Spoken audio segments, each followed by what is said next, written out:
이어서 알아두면 돈이 되는 노동법 알돈노 시간입니다. 오늘은 근로자라면 일하다 다쳤거나 질병에 걸렸을 때 보상을 받을 수 있는 산재 처리에 대해서 알아볼 텐데요. 특히나 다음 달 1일부터 산재보험 전속성 폐지가 시행된다고 합니다. 이게 뭔지 어떻게 달라지는 건지 함께 알아보도록 하겠습니다. 소나무 노동법률사무소 김효신 노무사 화상 연결돼 있습니다. 안녕하십니까? 네, 안녕하세요. 김효신입니다. 네, 반갑습니다. 네. 노무사님, 오늘이 무슨 날인지 아세요, 혹시? 오늘이요? 예. 오늘 저희가 그거를 관련해서 퀴즈로 앞서서 내드렸는데 오늘이 명절인 건 아세요? 아, 그래요? 저 화상 연결 끊긴 줄 알았습니다. 네, 잘 몰랐습니다. 네. 목요일인 것만 알고 있었어요. 목요일인 것만 알았다. 그럼 오늘 힌트 네. 못 주실 수도 있겠는데 설날, 한식, 추석과 함께 우리나라 4대 명절 중 하나인 이것, 창포물에 머리 감는다. 이런 얘기 많이 하죠. 1번 네. 정오, 2번 단오, 3번 3355, 4번 YTN 라디오. 우리 힌트 하나 주실 수 있을까요, 혹시? 제 별명을 알려드릴게요. 제 별명이 단호박이거든요. 단호박이다. 네, 왜 그러냐면 제가 항상 뭐 있으면 되게 단호하게 대처하거든요. 아, 네. 좋습니다.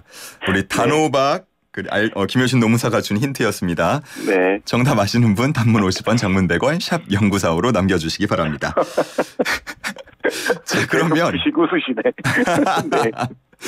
오늘 본격적으로 주제로 들어가 보도록 하겠습니다. 네. 뭐 산재보험은 저희가 한번 얘기한 적도 있긴 한데 네네. 이게 적용받을 수 있는 사업장이 따로 있다고 했나요? 아니면은 전체라고 했나요?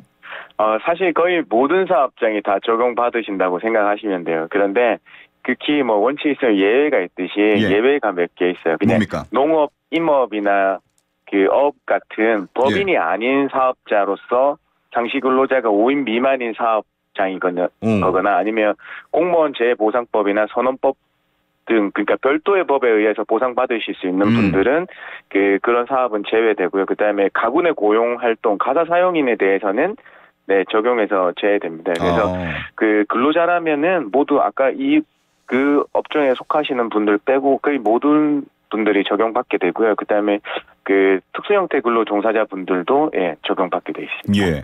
산재보험도 4대 보험 중에 하나고 뭐 네. 4대 보험 중에 보면은 회사와 근로자가 반반 내고 이런 것도 있지 않습니까? 네. 그럼 산재보험도 반반 부담하는 겁니까?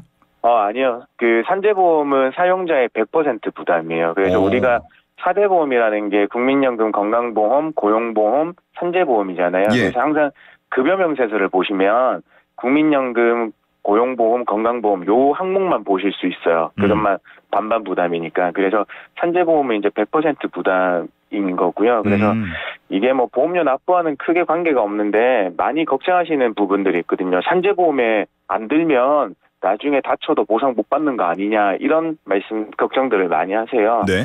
근데 사실 이게 산재보험료가 100% 사용자의 부담으로 이루어지고 있어서 그렇지만 결국에는 그냥 그 4대 보험의 가입의 책임, 미가입에 대한 책임을 지셔야 될 분들은 결국에는 회사거든요. 예. 그래서 산재보험에 가입되지 않더라도 일하시다가 다치거나 질병에 걸리셨다고 하면 다 보상받으실 수 있습니다. 그러면은 사업자가 가입을 안 할 것 같은데요. 나중에 사고 발생했을 때 그때 몰랐어요, 가입할게요 이러면 어떡해요? 그래서 항상 제재를 만들어 놓죠. 이제 그런 경우가 대비해서 뭔가 보험급여, 이제 이분 다치신 분에 대해서 공단에서 그분에 대한 그 병원부연대 치료비, 그 다음에 휴업했을 때 일을 못하는 기간에 대해서 휴업급여 나가는 이런 걸 다 보험급여라고 하거든요. 예. 그 보험급여의 50%를 사용자한테 부과합니다. 그 다음에 또 가입하지 않은 기간 동안, 그러니까 당연히 가입했어야 될 기간 동안에 보험료를 안 낸 부분이 있기 때문에 거기에 대한 보험료와 연체금까지 부과하게 됩니다. 그렇군요. 네. 그러면은 앞서서 말씀해 주신 것처럼 가입을 하고 있지 않다가 산재 처리가 되면 불이익을 받는 건데 이게 뭐 여러 가지 경우가 또 있다고요?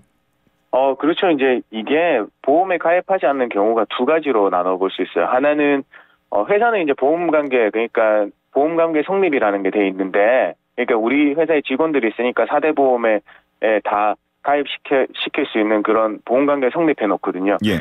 그게 됐음에도 불구하고 이 사람은 그냥 그 사대보험료 나가는 게 비용으로 생각해서 그 절감을 하기 위해서 3.3% 소득세만 떼서 가입을 안 하는 경우도 있고요.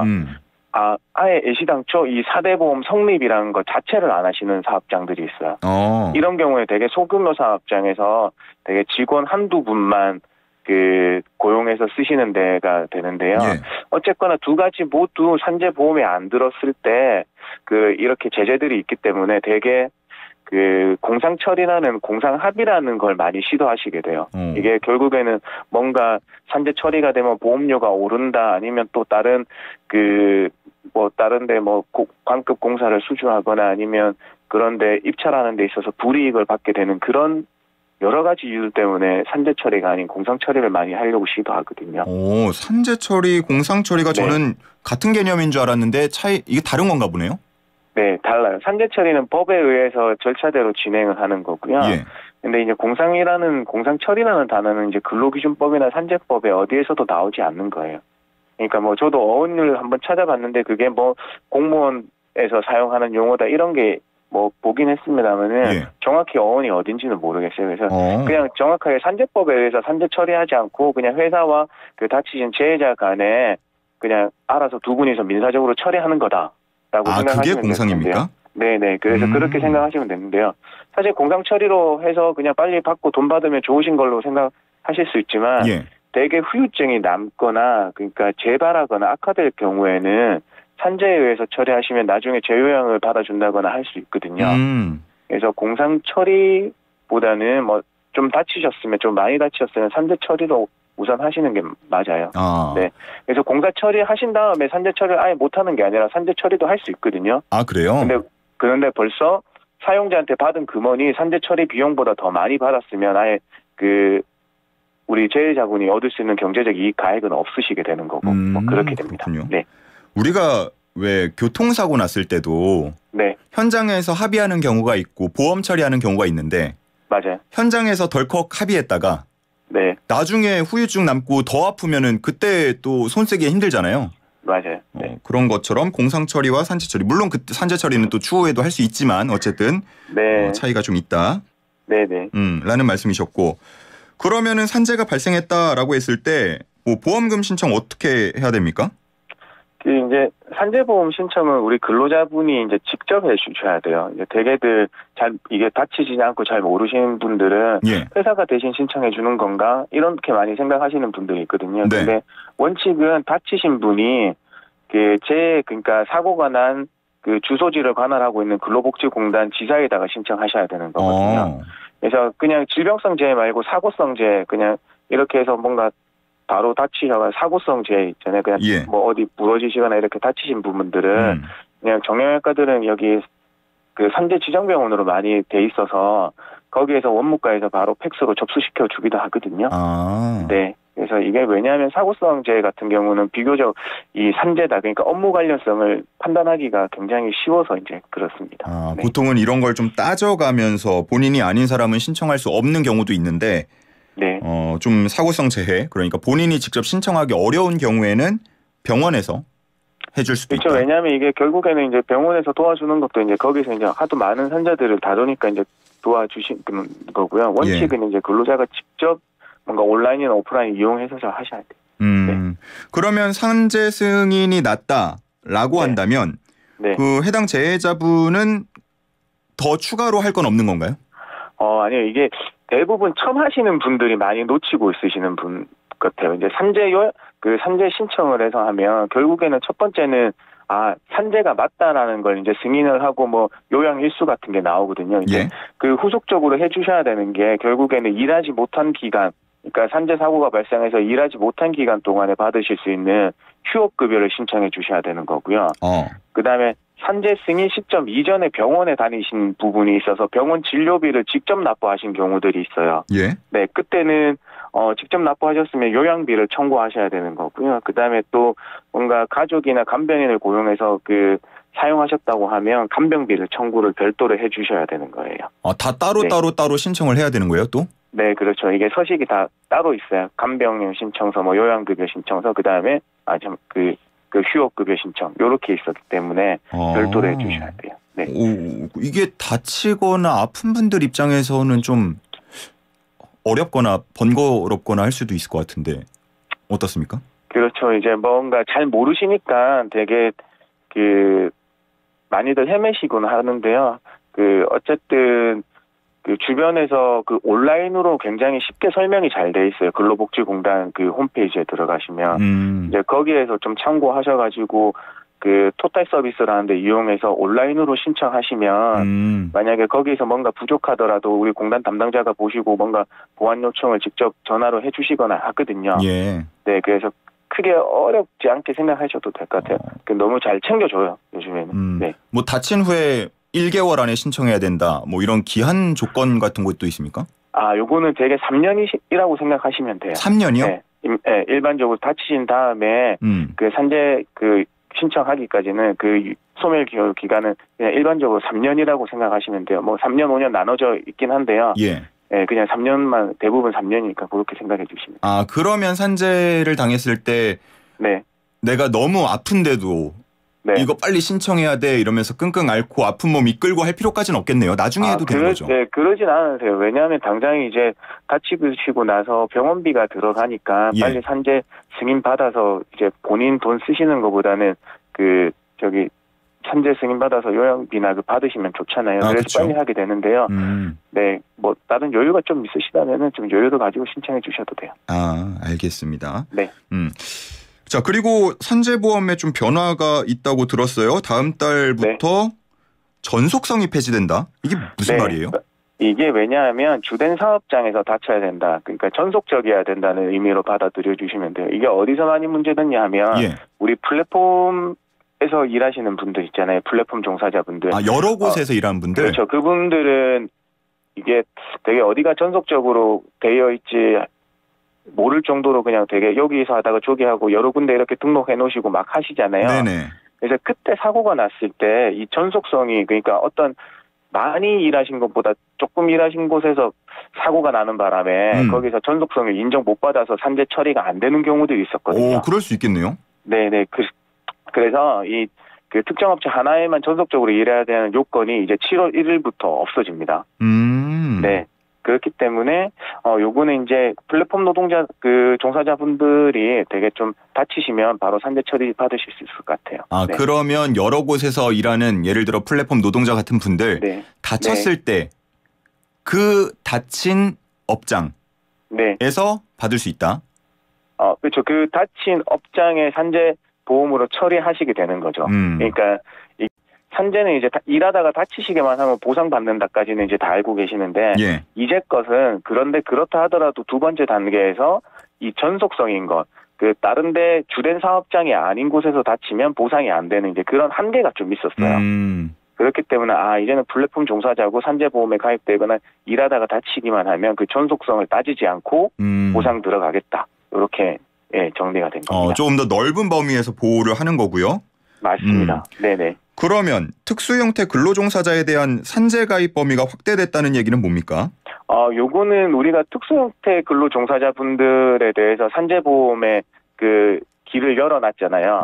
근데 이제 거기에서는 결국에는 직종이 정해져 있었어요. 근데 지금도 이제 이걸 점차 더 확대해 나가는 단계라고 생각하시면 됩니다. 그래서 이제 지금은 탁송기사, 대리주차원, 관광통역 안내원, 어린이 통학버스 기사 등등 이제 화물차주분들이 다 산재보험에 급여를 혜택을 받게 됐어요. 네. 그래서 화물차 같은 경우는 이전에 가입될 수 있었던 직종들이 있었거든요. 그래서 그때 이제 뭔가 우리 질문을 받아보면 저도 지입차주인데 됩니까 안 됩니까 이렇게 물어보시는 분들 맞아요. 있었는데. 어린이 통학버스 기사 그때 질문도 있었던 것 같고. 그분들하고 화물차주 중에서 화물 운송 목표로 하는 자동차 관리법상 화물 자동차로 등록돼 있으면 다 이제 되시는 거예요. 그렇군요. 네, 그렇습니다. 확실히 산재 가입 범위가 점차 확대가 되고 있다라는 부분이 느껴지고요. 알겠습니다. 산재보험 관련된 또 사례 질문들도 드려보겠습니다. 네. 얼마 전에 물건을 나르다가 계단에서 굴러서 다쳤는데 산재를 신청한다고 이야기했더니 사장님께서 야, 그러면 보험료 오르면 너가 다 낼 거야? 라고 거부를 했다고 합니다. 이런 경우는 어떻게 되는 겁니까? 사실 이제 산재 보험이라고 하니까 우리가 결국에는 우리 뭐 자동차 보험이나 사보험하고 많이 비교하셔서 보험료가 당연히 오를 거라고 생각하시거든요. 예. 근데 먼저 결론부터 말씀드리면 30인 미만 사업장이다. 근로자 30인 미만 사업장이라고 하면 그 산재가 발생해서 처리되더라도 보험료가 오르지 않습니다. 아무리 많이 발생해도요? 네. 네네. 지금은 설계 이론적으로 그래요. 네. 네. 그 다음에 두 번째는 일단은 30인 이상 사업장에서는 3년간 납부한 보험료하고 그 동종업계 산재급여 비율을 계산해서 일정 수준 이상이거나 이하일 경우에는 증감하는 시스템이에요. 네, 그래서 산재가 많이 발생 안 하면 산재 보험료가 줄어들 거고요. 많이 발생하면 30인 이상 사업장에서는 늘어나는 그런 구조로 설계되어 있거든요. 예. 네. 지금 이 사장님이 만약에 이러한 사실을 알고 계신다면 이미 산재가 좀 많이 발생하는 사업장이다라고 볼 수가 있겠는데 거부할 수 있는 거예요? 왜냐하면 이렇게 여기 질문 주신 분의 사장님 같은 경우에는 이 산재보험의 특성을 전혀 모르고 계세요. 모르고 있는 거다 오히려? 네, 그래서 이제 모르고 있으니까 보험 처리하면 무조건 산재보험료 오른다 이 생각이 있으시니까 안 해주겠다 이 생각이시거든요. 네, 그래서 뭐 30인 미만 사업장에서는 산재 처리해주더라도 뭐 아무 그거 없구나라고 생각하시면 그냥 바로 해주시면 되니까요. 네. 혹시 이전에 사고 진짜 많이 났었는데 또 신청이 들어왔네 이런 거면 어떡해요? 넌 안 돼. 너까지 하면은 우리 보험료 오를 것 같아. 이럴 수도 있잖아요. 뭐 그럴 수도 있으신데 이게 또 이제 좀 더 하는 게 그 산업안전보건법이 강화되면서 약간 사고가 많이 나는 사업장에서는 좀 이게 또 산재 사고가 나면 또 산업재해 조사표도 노동부에 제출해야 되고 이제 그런 면이 있긴 하거든요. 어쨌든 거부는 안 되는 거죠? 그렇죠. 거부하시면 안 돼요. 그거는 산재 은폐이기 때문에 그 산재 은폐에 대한 벌칙이 또 따로 있어요. 그러니까, 오히려 더 큰 화를 부를 수 있다. 네, 산재 처리도 해주시면 돼요. 알겠습니다. 그리고 연차 관련한 질문도 있어요. 이 질문 마지막으로 드려볼 텐데. 네. 육아휴직을 하고 원래 복직을 해야 되는데 회사가 어렵다 그래서 복직은 안 하고 바로 퇴사를 할 예정입니다. 이럴 때 연차는 어떻게 됩니까? 물어보시네요. 간단히 말씀드리면 육아휴직 하더라도 출근한 걸로 간주하기 때문에 연차 발생에 전혀 지장이 없습니다. 그래서 퇴사하시더라도 연차 발생한 거 기준으로 계산돼서 이제 못 쓰시니까 연차 미사용 수당으로 받으시면 돼요. 그렇다. 네. 알겠습니다. 자, 오늘 이렇게 산재보험 관련된 이야기 그리고 질문들까지 받아봤습니다. 여기서 마무리를 하도록 하겠습니다. 알돈노 김효신 노무사와 함께했습니다. 고맙습니다. 네, 감사합니다.